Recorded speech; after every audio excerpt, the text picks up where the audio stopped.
16వ శాసనసభలో మొట్టమొదటిసారి మాట్లాడే మాటలు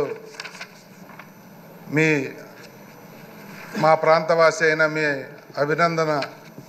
మాటలు అవటం నా అదృష్టంగా భావిస్తూ మీ నిజాయితీ, మీ చిత్తశుద్ధి, మీ తాలూకా అనుభవం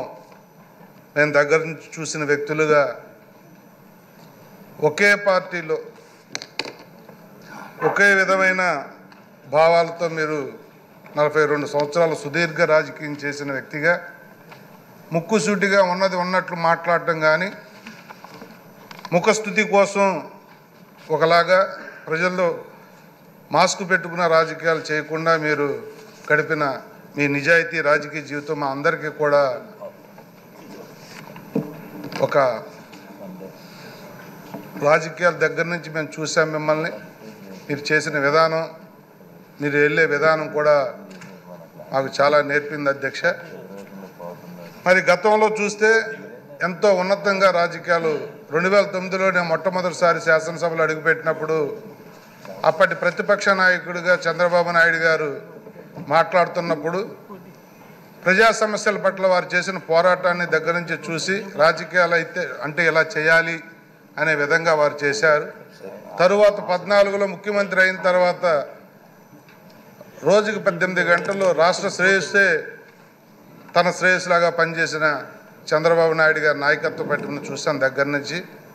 అలాంటి వ్యక్తుల నాయకత్వంలో మీరు సుదీర్ఘ రాజకీయం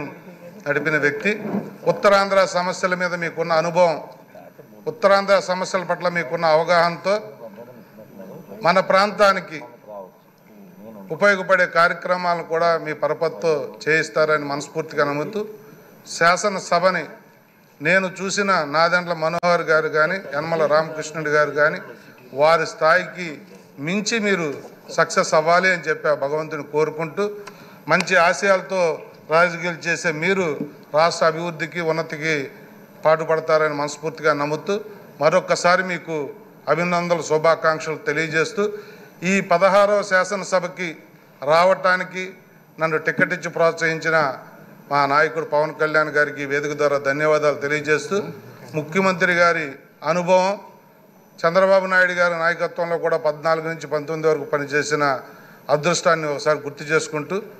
ఈ రాబోయే 14 నుంచి 24 నుంచి 29 వరకు జరిగే ఈ శాసనసభ మీ నాయకత్వంలో మంచి నిర్ణయాలు చేయాలని చెప్పి మనస్ఫూర్తిగా కోరుకుంటూ మీకు ధన్యవాదాలు తెలియజేస్తానన్నారు.